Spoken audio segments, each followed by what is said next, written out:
Hello, and welcome to Inventors Helping Inventors. I'm your host, Alan Beckley, inventor of the Wonder Wallet.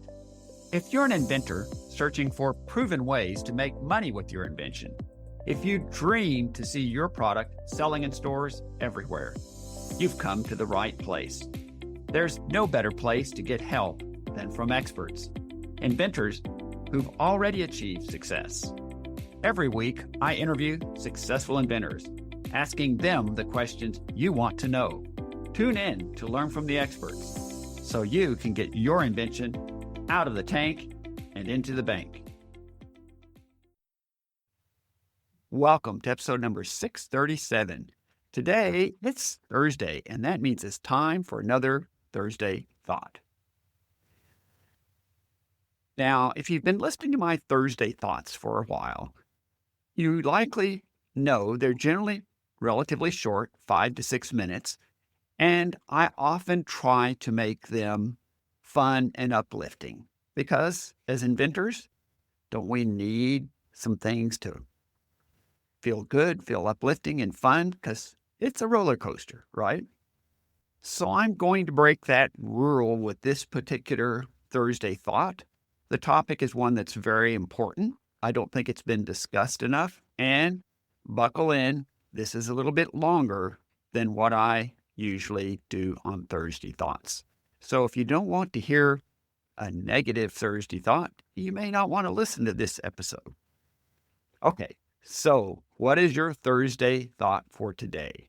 It's a phrase, but they signed a contract. So just about every month, I speak with inventors when it's too late, after they've signed a contract with a slick-talking invention marketing company. It is very sad to me to see $10,000 or more of the inventor's precious capital drained from their bank account. This is money they'll never see again. And I have to share with you, these firms perform some work for the money, typically creating boilerplate invention evaluation reports and perhaps a nice photo of the product, which could have been done by the inventor for free or with help for AI. The total value of the work product might be $100 or less. And unfortunately, the inventor will be no closer to licensing his or her product, but perhaps closer to bankruptcy. It's a sad, tawdry tale. So often the inventor will thank me when I point out to them that this may not go well for them, but they will finish with the refrain, but I signed a contract with them. I'll just take them to court and get my money back. Have you ever heard that? Have you ever heard somebody tell you that? Well, sadly, here's why taking them to court will just drain thousands of more dollars in attorney's fees, and you won't get your money back. You'll just be further in debt. Now, how can I say that? Well, I'm going to share with you in this next part here words that aren't binding in a legal contract versus words that are binding. And speaking of binding, here's my disclaimer. I'm not an attorney, and I cannot and do not give legal advice. But I have learned a bit from studying and reading many legal agreements, including license agreements and other agreements over many years. So all that I'm about to share with you are my opinions, not legal advice. There's my disclaimer. So now let's get to 2 words and or phrases that aren't legally binding and one that is. Ready? Best efforts. So if an employee tells her boss she'll give her best efforts to meet an important deadline. That's meaningful and reassuring to the boss. He knows the employee will do her best, right? So, best efforts in a contract, though, sounds very good when you read it. For example, and by the way, this is a made up company name, not a real company. ABC Pacific Marketing will make best efforts to market Alan Beckley's invention to key potential licensees. Sounds good, doesn't it? And to make best efforts. But in a court of law, best efforts is purely subjective. It commits the company to do nothing specific. So anything they do can be equated to best efforts.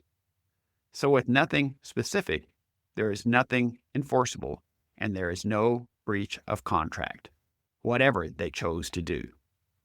That's pretty disappointing, isn't it? I can share with you, I've read, with permission from Inventors, a fair number of these contracts, and best efforts is a favorite phrase for the reasons I just gave. Sounds good to the inventor, but it really means nothing in a court of law. So that's the first phrase that's not binding. Now let's go to the next one. This is what I call fluff phrases. May include and, but are not limited to. We'll use an example again. ABC Pacific Marketing will make best efforts to market Alan Beckley's invention, which may include, but are not limited to, and there often will be a long laundry list of things that they might choose to do. The gotcha word here that is extremely important is the word may. It is again vague, subjective, and is not legally binding. So there's no mechanism for enforcement, nor any way to assess financial damages. It may include, and it's not limited to, but again, it didn't say for certain it's not enforceable. Okay, so I just gave you two words and phrases that are not binding at all. Let's go to one that is absolutely binding. Let's finish with that. The word shall, a very powerful word in legal documents. Now, we all may know from the Bible that shall is very powerful. Thou shall not fill in the blank. It doesn't mean there's an option to do otherwise if you read it properly. This works in a court of law also. Shall is considered a specific commitment, and it is legally binding. And you'll see it used very rarely in these contracts and very carefully. So in one contract that an inventor shared with me, there was only one shall in the whole contract, and that was where it said that the inventor, i.e. client, shall pay ABC Pacific Marketing the sum of $10,500. Legally binding in a court of law, the word shall. So again, just to highlight very quickly, when inventors tell me, but I signed a contract, I'll just take them to court. It's very important to have a little bit of understanding in these contracts, words that are not binding versus words that are.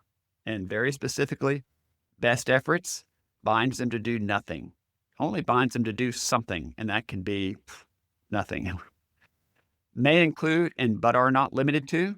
Those are great add-ons after you've used best efforts because it creates this long laundry list that leaves the impression they're going to do all kinds of things.